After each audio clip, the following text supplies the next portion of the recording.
الحمدللہ رب العالمین والعاقبۃ للمتقین والصلاة والسلام علی سید الانبیاء والمرسلین اعوذ باللہ السمیع العلیم من الشیطان الرجیم من ہمزہ ونفخہ ونفثہ بسم اللہ الرحمن الرحیم لا يتخذ المؤمنون الکافرین اولیاء من دون المؤمنین لا يتخذ نہ بنائیں المؤمنون ایمان والے الکافرین کافروں کو اولیاء دوست من دون المؤمنین مؤمنین کے علاوہ مومنوں کو چھوڑ کر ومن یفعل اور جو کوئی ایسا ومن یفعل ذالک اور جو کوئی ایسا کرے گا فلیس پس نہیں ہے من اللہ اللہ تعالیٰ کی طرف سے فی شیء کسی بھی چیز میں الا سوائے اس کے ان تتقوا یہ کہ تم بچو منہم ان سے تقاتن کسی طرح بچنا ویحذرکم اللہ اور اللہ تعالیٰ تمہیں ڈراتا ہے نفسہ اپنے آپ سے وإلی اللہ المصیر اور اللہ ہی کی طرف لوٹ کر جانا ہے قل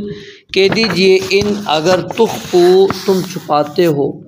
ما جو فی صدورکم تمہارے سینوں میں ہے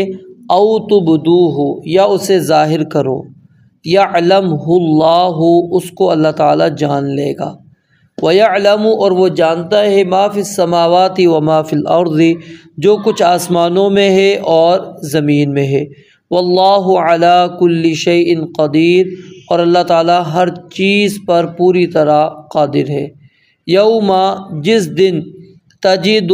پائے گی کل نفس ہر نفس ہر جان ہر شخص پائے گا ما جو کچھ عملت اس نے کیا من خیر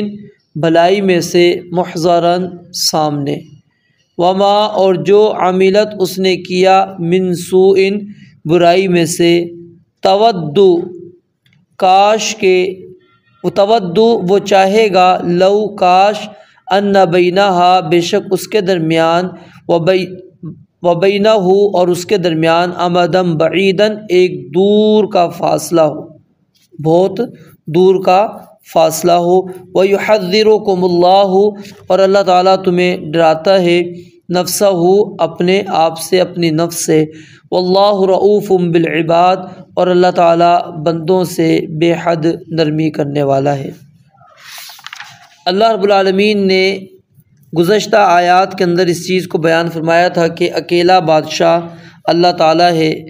عزت ذلت اسی کے ہاتھ میں ہے، وہ جس کو چاہتا ہے عزت دے، جس کو چاہتا ہے ذلیل کر دے۔ تو اللہ تعالیٰ نے عزت کس کو دی ہے؟ وَلِلَّهِ الْعِزَّةُ وَلِرَسُولِهِ وَلِلْمُؤْمِنِينَ اللہ تعالیٰ نے عزت اپنے لیے رکھی ہے، اپنے رسول کے لیے رکھی ہے اور اہل ایمان کے لیے رکھی ہے۔ تو اللہ رب العالمین نے جب ان کو عزت دی ہے تو اللہ تعالیٰ یہاں پر یہ بات بیان کر رہے ہیں کہ میں نے جن کو اپنا دوست بنایا ہے، جن کو میں نے عزت دی ہے، جن کو میں نے زمین کے اوپر اپنا خلیفہ بنا دیا ہے، تو ان لوگوں کے ساتھ تم بھی کیا کرو؟ محبت کرو، اور جن کے ساتھ میں دشمنی رکھتا ہوں، بغض رکھتا ہوں، عداوت رکھتا ہوں، ان سے تم بھی بغض عداوت رکھو۔ تو اللہ تعالیٰ کی دوستی، اللہ تعالیٰ کی محبت صرف کس سے ہے؟ اہل ایمان سے۔ وَمَن يَتَوَلَّ اللَّهَ وَرَسُولَهُ وَالَّذِينَ آمَنُوا فَإِنَّ حِزْبَ اللَّهِ هُمُ الْغَالِبُونَ اللہ تعالیٰ فرماتے ہیں جو کوئی اللہ تعالیٰ سے اور اس کے رسول سے اور اہل ایمان سے دوستی کرتا ہے، ان کو دوست بناتا ہے، تو یہ اللہ تعالیٰ کی جماعت ہے اور یہی غالب ہونے والے ہیں۔ تو لا تتخذوا اليہود والنصارى اولیاء اللہ تعالیٰ نے واضح طور پر بیان کر دیا کہ یہود و نصارہ کو دوست مت بناؤ۔ لا تتخذوا عدوی وعدوکم اولیاء نہ تم میرے لا تتخذوا عدوی وعدوکم اولیاء نہ میرے دشمنوں کو اور نہ ہی اپنے دشمنوں کو تم دوست بناؤ۔ یعنی یہ کافر، یہ جو ہیں یہود و نصارہ، یہ مسلمانوں کے بھی دوست نہیں ہیں، اللہ کے بھی دشمن ہیں اور اہل ایمان کے بھی دشمن ہے۔ تو اگر ہم اللہ تعالیٰ سے محبت کرتے ہیں اور اللہ تعالیٰ جن لوگوں سے محبت کرتا ہے تو ہمارے اوپر پھر لازم ہے کہ ہم ان کے ساتھ محبت کریں، اور جن سے اللہ تعالیٰ دشمنی رکھتا ہے، اللہ تعالیٰ بغض رکھتے ہیں، ان سے ہم بھی دشمنی رکھیں۔ تو اس لیے اللہ تعالیٰ نے یہاں پر یہ بات بیان فرما دی کہ کوئی مومن کسی کافر کو اپنا دوست نہ بنائے مومنوں کو چھوڑ کر، یعنی مومنوں کو وہ دوست نہیں بنا رہا، وہ کافروں کو دوست بنا رہا ہے۔ اللہ تعالیٰ فرماتے ہیں اس طرح نہ کرو، صرف تم اہل ایمان کو دوست بناؤ۔ والمؤمنون والمؤمنات بعضهم اولیاء بعض، مومن مرد اور مومن عورتیں آپس میں ایک دوسرے کے کیا ہیں؟ دوست ہیں۔ انما المؤمنون اخوۃ، مومن آپس میں بھائی ہیں۔ تو اللہ رب العالمین نے کافر کو مسلمان کا، مومن کا بھائی قرار نہیں دیا، ان سے کیا کرنی ہے؟ ان سے دشمنی رکھنی۔ ہاں الا ان تتقوا منہم تقا، اللہ فرماتے ہیں اگر تمہیں کوئی ایسی مجبوری آ چکی ہے کہ وہاں پر تم ان سے بچنا چاہتے ہو، تو پھر تھوڑی بہت اللہ تعالیٰ نے یہ اجازت دی ہے کہ ان کے ساتھ تمہاری دوستی ہو جائے، لیکن یہ دوستی دل کے ساتھ نہ ہو، کیونکہ جو اگلی آیت ہے اس کے اندر اللہ تعالیٰ یہی بات بیان فرما رہے ہیں، قل ان تخفوا ما فی صدورکم او تبدوا، کہ تم اگر وہ ان کے ساتھ جو معاملات اب تمہارے چل رہے ہیں، تم نے اپنے سینوں میں جو کچھ چھپایا ہوا ہے یا جو تم اپنے عملوں کے ذریعے سے ظاہر کر رہے ہو، اللہ تعالیٰ کو پتہ ہے کہ تم نے عمل سے ان سے دوستی کا اظہار کیا ہوا ہے لیکن دل کے اندر نفرت بٹھائی ہوئی ہے، اللہ تعالیٰ کے علم کے اندر ہے، یا دل میں بھی تم نے ان کے لیے محبت رکھی ہوئی ہے اور ظاہر میں بھی تم نے محبت رکھ دی ہے۔ اور اگر کوئی اہل ایمان تمہیں کہتا ہے، تم کہتے ہو نہیں میں نے دل میں نفرت رکھی، اللہ تعالیٰ کہتے ہیں میں جانتا ہوں، مجھے پتہ ہے۔ تو اس لیے صرف اس وقت جب بندے کو یعنی کہ کوئی مجبوری ہو یا پھر وہ ضروری ہو چکا ہے کہ بس ابھی ان کے ساتھ کچھ نہ کچھ آپ نے اپنا تعلق کو ظاہر کرنا ہے، تو اس میں اللہ تعالیٰ نے اجازت دی ہے، لیکن پھر بھی ان سے وہ کیا نام ہے رازداری والی دوستی نہیں بنانی۔ لا تتخذوا بطانۃ من دونکم، اللہ فرماتے ہیں اہل ایمان کو چھوڑ کر ان کو کبھی بھی اپنا رازدار نہ بنانا، کیوں؟ یہ لوگ کبھی بھی تمہارے حق میں نہیں ہو سکتے۔ تو مسلمان یعنی اگر دوستی رکھنا چاہتا ہے تو وہ صرف جس کو ہم مدارات کہتے ہیں کہ معاملات چلانے کے لیے، صرف رکھ رکھاؤ کے لیے، وہ اسلام اجازت دیتا ہے، یا پھر کوئی ایسا معاہدہ ہو جاتا ہے جس کے اندر مسلمانوں کی اجتماعیت کو مد نظر رکھ کر وہ فیصلہ کیا گیا، جیسا کہ آپ صلح حدیبیہ کو دیکھ لیجیے۔ اب وہ اس حدیبیہ کی جو صلح تھی اس کے اندر بظاہر کیا تھا؟ مسلمانوں پر بڑی تکلیفیں تھیں، مشقتیں تھیں، اور مسلمانوں کے حق میں سمجھو 0/0 وہ نظر آ رہا تھا کہ مسلمانوں کے حق میں کچھ بھی اس کے اندر نہیں ہے، سارے کافر اپنے فوائد لے رہے ہیں۔ حقیقت کے اندر اس کے اندر اللہ تعالیٰ نے جو رکھے ہوئے تھے فوائد، وہ مسلمانوں کے لیے رکھے ہوئے تھے۔ وہ سمجھتے تھے ہم نے مسلمانوں سے بہت کچھ منوا لیا ہے، لیکن منوا نہیں سکے تھے، وہ نہیں اس چیز کو سمجھ پا رہے تھے۔ تو اس طرح کا معاملہ ہو تو اس میں بھی دیکھیں اللہ رب العالمین نے جو وہاں پر معاملات رکھوائے، تو اس کے اندر بھی ہمیں صلح حدیبیہ کو یہ مد نظر رکھنا چاہیے کہ نبی علیہ الصلاۃ والسلام نے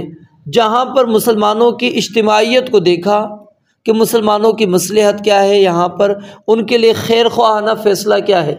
کس چیز میں ان کے لیے بہتری ہے، تو اس چیز کو وہ حاکم جو ہوگا بہتر کرے گا۔ باقی ہم آپس کے یعنی کہ جو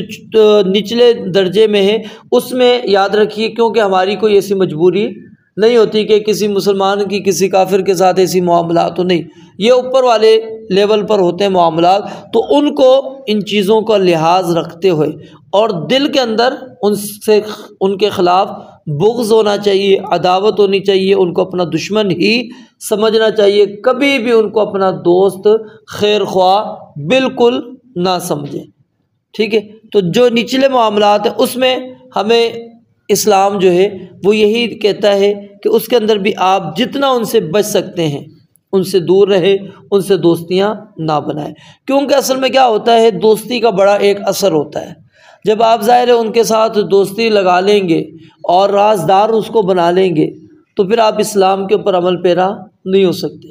اور ممکن ہے کہ آپ اسلام کی کوئی ایسی بات ان تک پہنچائیں اور وہ مسلمانوں کا مذاق اڑانا شروع کر دیں، اللہ تعالیٰ کا مذاق اڑائے، استہزاء کریں، رسول اللہ صلی اللہ علیہ وسلم کا استہزاء کریں، تو یہ چیزیں اس کے اندر موجود ہوتی ہیں۔ تو اس لیے فرمایا کہ ان سے تم نے دوستی نہیں رکھنی، جو کرے گا فلیس من اللہ فی شیء، اللہ فرماتے ہیں پھر اس کا مجھ سے کوئی تعلق نہیں ہے، یعنی پھر وہ میرا دوست نہیں ہے، میں نے اس کو پھر اپنی دوستی سے باہر کر دیا ہے، وہ پھر کافروں کا ہی دوست ہے۔ وَيُحَذِّرُكُمُ اللَّهُ نَفْسَهُ، اور اللہ تعالیٰ ڈراتا ہے اپنے نفس سے۔ یہاں پر اللہ رب العالمین کا نفس، ٹھیک ہے، اللہ تعالیٰ کی جان، ذات، اس کا ثبوت ہوتا ہے۔ اب اللہ تعالیٰ کی جان کیسی ہے، اللہ تعالیٰ کی ذات کیسی ہے، اللہ تعالیٰ کا نفس کیسا ہے، جس سے اللہ تعالیٰ کی شان کے لائق ہے۔ ہم کوئی اس کی تشبیہ نہیں بیان کر سکتے، کوئی مثال نہیں دے سکتے، ہماری سمجھ میں نہیں ہے، ہمیں پتہ ہی نہیں ہے، ہرو برو ایسے ہی ہم اپنی جو ہے نا دماغ چلاتے پھریں جی، ہم اپنے جسموں کے ساتھ اس کو نعوذ باللہ مشابہت دے دیں، جس طرح میرا جسم ہے تو اسی طرح اللہ تعالیٰ کا بھی جسم ہوگا، اسی طرح ہاتھ آنکھ یہ وہ، نہیں، ہمیں پتہ ہی نہیں۔ تو اس کے اندر اللہ تعالیٰ کی صفات کے اندر عافیت اسی چیز کے اندر ہے، جس چیز کا ذکر آپ قرآن میں پڑھ لیں، حدیث میں پڑھ لیں، آپ کہیں کہ اللہ میں اس پر من وعن ایمان لاتا ہوں، بس تو نے کہا میرا نفس ہے، اللہ ڈراتا ہے اپنے نفس سے، ہمارا ایمان ہے اللہ تو اپنی نفس سے ڈراتا ہے۔ کیا نفس ہے، کیسا ہے، ہم نہیں جانتے، ہم اس کے اوپر ایمان لے کر آتے ہیں، بس آگے ہم نہ اس کی کوئی مشابہت بیان کرتے ہیں، نہ کوئی مثال بیان کرتے ہیں، نہ ہی ہم تعطیل کرتے ہیں کہ انکار کرتے ہیں، بالکل اللہ تعالیٰ کو معطل قرار دے دیں، ٹھیک ہے، نہ ہی اس کے اندر کسی قسم کی تعویل کریں گے، نہ ہی تحریف کریں گے، کچھ بھی نہیں، ہم بس جس طرح آیا ہے اسی طرح مانیں گے۔ اور اس باب کے اندر آ کے یاد رکھیں، جو اپنے آپ کو عقیدے پر بھی کہتے ہیں، زیادہ گمراہی جو لوگوں کی ہوئی ہے مسلمانوں کی، وہ عقیدہ اسماء و صفات پر ہے، وہ توحید کے اندر مار انہوں نے یہیں پر آ کر کھائی ہے۔ اللہ تعالیٰ کے ناموں کے اندر اللہ تعالیٰ کی جو صفات ہیں اس کے اندر کسی نے تشبیہ بیان کر دی، کسی نے مثال بیان کر دی، کسی نے کہا کہ نہیں اس کے ساتھ وہ آتی ہے جی اس کا انکار ہی کر دو، کسی نے کوئی اور تعویل کی، کسی نے کوئی اور معنی کر دیا، یعنی جتنی بھی گمراہیاں آپ کو ملیں گی مسلمانوں کی، یعنی جو فرقے ہیں گمراہ فرقے، اس کے اندر یہی آپ کو بنیاد ملے گی، وہ ربوبیت کے اندر نہیں ملے گی، الوہیت کے نہیں ملے گی، یہ ملے گی تو اسماء و صفات کے اندر۔ کیونکہ جب الوہیت کے اندر اگر کوئی مسلمان کہلاتا ہو اور وہ کہے کہ وہ بھی الہ ہے، کون اس کو مسلمان کہے گا؟ تو کہیں گے تم مشرک ہو، تمہارا تو تعلق ہی نہیں مسلمانوں سے۔ اب وہ اپنے آپ کو مسلمان ظاہر ربوبیت بھی منوائے گا، الوہیت بھی منوائے گا، یہاں پر آ کر وہ تھوڑا سا اپنے آپ کو دوسرے راستے پر جب لے جاتا ہے تو انسان گمراہی کے اندر چلا جاتا ہے۔ تو اللہ رب العالمین کا نفس کا یہاں پر اس بات ہے کہ اللہ رب العالمین کا نفس ہے، وَإِلَى اللَّهِ الْمَصِيرُ، اور اس جملے کے اندر جو ہے آخرت کا تذکرہ موجود ہے کہ اللہ کی طرف ہی تم نے لوٹ کر جانا ہے، اور اللہ تعالیٰ کو پتہ ہے کہ تم نے کافروں کو دوست بنایا تھا یا نہیں بنایا تھا، کیا تم نے ان سے بچنے کے لیے دوستی ان سے کی دی؟ اللہ تعالیٰ کہتے ہیں مجھے سارا کچھ پتہ ہے، میری طرف آؤ گے میں سب کچھ جان لوں گا۔ تو یعنی اب اس کے اندر انسان کو خود اپنا فیصلہ کرنا ہے۔ پھر اگلی آیت کے اندر دوبارہ اللہ رب العالمین نے اسی چیز کو ریپیٹ کیا، میں نے آپ کو بتا دیا، اور ساتھ میں فرمایا کہ یعلمہ اللہ، اللہ تعالیٰ جانتا ہے، وَيَعْلَمُ مَا فِي السَّمَاوَاتِ وَمَا فِي الْأَرْضِ، صرف یہ نہیں کہ تمہیں جانتا، جو کچھ آسمان و زمین میں سب کچھ اللہ تعالیٰ جانتا ہے، ٹھیک ہے۔ اللہ رب العالمین یعلم ما فی البر والبحر، خشکی میں کیا ہے، سمندر میں کیا ہے، کون سا پتا گرتا ہے، ٹھیک ہے، زمین کے اندر ہم نے کون سا دانہ ڈالا ہے، ٹھیک ہے، خشکی کے اندر ہے، تری کے اندر ہے، اللہ کہتے ہیں سب کچھ میرے علم کے اندر موجود ہے، کوئی بھی چیز مجھ سے اوجھل نہیں ہے، میں لا یعزب عنہ مثقال ذرۃ فی السماوات ولا فی الارض، اللہ تعالیٰ سے کچھ بھی مخفی نہیں ہے اللہ تعالیٰ کے علم کے اندر، یہ ہے اللہ تعالیٰ کا علم، اور اس لحاظ سے علم کسی کا بھی نہیں ہے۔ اور اگر یہی صفت علم والی ہم کسی اور کے اندر مان لیں، جس طرح کہ دیکھیں نا، اب کوئی بندہ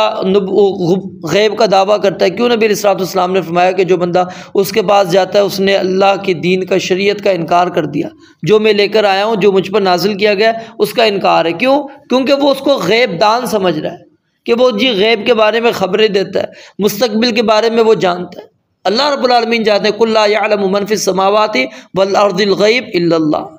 لیکن کیا ہے، لوگوں نے ظاہر ہے جب اپنوں کو بنا لیا، اور پھر اپنوں کو تو چھوڑے نا، جانوروں کے بارے میں جب انہوں نے کہہ دی جی ہماری یہ بلی بھی جانتی ہے غیب، ہمارا یہ کتا بھی غیب جانتا ہے، ہمارا تو فلاں فلاں بھی جانتا ہے، جس کے ساتھ ہماری نسبت جڑ جاتی ہے وہ جانتے ہیں، تو وہ کہتے ہیں جب یہ جانتے ہیں تو پھر نبی تو پھر وہ اعلیٰ ترین درجہ ہے، اس سے پھر ہم کیسے نفی کریں گے؟ تو وہ اصل میں کیا ہے، اپنے آپ کو ثابت کرنے کے لیے نبی علیہ الصلوۃ والسلام کے اندر خدائی صفات کو لا کر ڈال دیتے ہیں اور کہتے ہیں کہ نہیں آپ بھی عالم الغیب تھے، حالانکہ اتنے بے شمار دلائل موجود ہیں شریعت اسلامیہ کے جس کے اندر واضح نفی موجود ہے کہ نبی علیہ الصلوۃ والسلام کو غیب کا کچھ علم بھی نہیں ہے، کوئی بھی علم آپ کو نہیں ہے غیب کا، لیکن پھر بھی صرف وجہ یہی ہے کہ وہ انہوں نے جب اپنے جانوروں کے لیے اس بات کر دیا تو وہ کہتے ہیں پھر اللہ کے نبی کے لیے اگر ہم یہ کہیں گے وہ نہیں جانتے، لوگ کہیں گے پھر تم کیسے جانتے ہو، تمہاری بلیاں وغیرہ کیسے جان لیتی، تمہارے اندر یہ صفت کیسے آ گئی؟ تو اللہ رب العالمین کا جیسا علم کسی کے پاس بھی موجود نہیں، اور اگر کوئی بندہ سمجھتا ہے تو پھر اس کا عقیدہ درست نہیں۔ واللہ علی کل شیء قدیر، اور یہاں پر اللہ تعالیٰ نے یہ جو بات بیان کی کہ اللہ ہر چیز پر قادر ہے، کیونکہ جس کو علم ہوتا ہے وہی قدرت بھی رکھتا ہے۔ اگر بندے کو علم ہو قدرت نہ ہو، ٹھیک ہے، کیا کر سکتا ہے؟ کچھ نہیں۔ آپ مثال ہے کسی بندے کے بارے میں جانتے ہوں، قدرت نہ ہو، آپ کے پاس کچھ اختیارات نہ ہو، کیا کر سکتے ہیں؟ وہ معلومات میرے تو کسی کام کی نہیں۔ لیکن اگر قدرت بھی ہو، طاقت بھی ہو، اور میں اس کے بارے میں مکمل معلومات بھی رکھتا ہوں، تو کیا ہے، میں اس کو سزا اگر دینی ہوگی تو سزا بھی دے سکتا ہوں، اس سے نقصان ہو رہا ہے میں اس نقصان سے بھی بچا سکتا ہوں، کیونکہ مجھے قدرت ہے۔ تو اللہ علی کل شیء قدیر، اللہ تعالیٰ ہر چیز پر قادر ہے، اور یہی چیز امام سیدنا عبداللہ بن عباس رضی اللہ تعالیٰ عنہ بیان فرماتے ہیں کہ عالم اسی کو کہتے ہیں جو اللہ تعالیٰ کو ہر چیز پر قادر سمجھتا ہے، یعنی جس کا یہ عقیدہ ہو، نظریہ ہو کہ اللہ ہی ہر چیز پر قادر ہے، اللہ تعالیٰ کے علاوہ کوئی نہیں، وہ کہتے ہیں وہ عالم ہے، وہ اللہ تعالیٰ کو جانتا ہے، پہچانتا ہے۔ پھر آگے اللہ رب العالمین نے فرمایا جو بھی تم نے کیا ہے، وہ خیر کی ہے، برائی کی ہے، سب کچھ اپنے سامنے قیامت کے دن تمہیں مل جائے گا، اور پھر انسان کے سامنے جب اس کا عمل لا کر رکھا جائے گا تو انسان کہے گا کاش کہ اس کے اور اس گناہ کے درمیان ایک دور کا فاصلہ ہوتا ہے، یعنی یہ گناہ میرے نزدیک نہ ہوتا، میرا اس کے ساتھ تعلق ہی نہ ہوتا، یہ بڑی دور مجھ سے ہوتا۔ وَيُحَذِّرُكُمُ اللَّهُ نَفْسَهُ، پھر اللہ تعالیٰ نے وہی بات دوبارہ بیان کی کہ اللہ تعالیٰ تمہیں اپنے نفس سے ڈراتا ہے، ٹھیک ہے۔ واللہ رؤوف بالعباد، اب یہاں پر دیکھیں اللہ رب العالمین نے ڈرایا بھی، دھمکایا بھی، اور ساتھ میں پھر اللہ تعالیٰ نے بندے کو رغبت بھی دلا دی کہ واللہ رؤوف بالعباد، کہ اللہ اپنے بندوں پر بڑا مشفق ہے، ٹھیک ہے۔ تو اگر کوئی بندہ آتا ہے، برائی اس نے کر لی ہے، اللہ کی طرف رجوع کرتا ہے، رؤوف بالعباد، اللہ اپنے بندوں پر بڑی نرمیاں کرتا ہے۔ تو اللہ رب العالمین کی یہ دیکھیں یہاں پر عدل اور انصاف پر بات، اور اللہ تعالیٰ نے یعنی انسان کو صرف ڈرایا نہیں، اور یہی وجہ سے یہ بات کہی جاتی ہے کہ ایمان کے اندر دونوں چیزیں ہونا ضروری ہیں، خوف بھی اور امید بھی۔ کچھ لوگ سمجھتے ہیں کہ بس صرف خوف ہی خوف ہمارے اندر ہونا چاہیے، جس ثواب کی نیت سے آپ کو عمل نہیں کرنا چاہیے۔ مثال ہے ابھی ہم نے نماز پڑھی تو کہتے ہیں کوئی بندہ یہ اس لیے نماز نہ پڑھو کہ جی مجھے 27 نمازوں کا ثواب ملنا تھا، ٹھیک ہے، نہیں، وہ کہتے ہیں ثواب کو چھوڑیں، آپ ثواب کی لالچ ہی نہ رکھیں، حالانکہ یہ بات درست نہیں ہے۔ اللہ تعالیٰ نے رجا اور خوف دونوں کو ساتھ رکھا ہے۔ مومن یدعون ربہم خوفا وطمعا، اللہ سے ڈرتے بھی ہیں اور ان کو لالچ بھی ہوتی ہے، تو یہ اہل ایمان کی صفت ہے۔ اگر جو بندہ اللہ تعالیٰ سے صرف ڈرتا ہی ڈرتا ہے، امید نہیں ہے، تو وہ بھی فائدہ مند نہیں ہے، اور اگر وہ امید رکھتا ہے، ڈر ہی نہیں ہے، وہ بھی نہیں۔ تو دونوں بین الخوف والرجا، اس کے درمیان انسان کو رہنا ہے، کبھی اللہ کا ڈر بھی پیدا ہو جائے، کبھی اللہ سے محبت بھی ہو جائے، امید بھی ہو جائے کہ چلو یہ کیا اللہ مجھے اس پر سزا دے گا، نہیں یہ میں نے کیا اللہ تعالیٰ مجھے اس پر یہ دے دے گا۔ تو بندے کی یہ جو کیفیت ہوتی ہے، یہ کیفیت اللہ تعالیٰ کو بڑی پسند ہے۔ رب العالمین سے دعا ہے اللہ تعالیٰ سمجھنے عمل کرنے کی توفیق عطا فرمائے۔ وآخر دعوانا الحمدللہ رب العالمین۔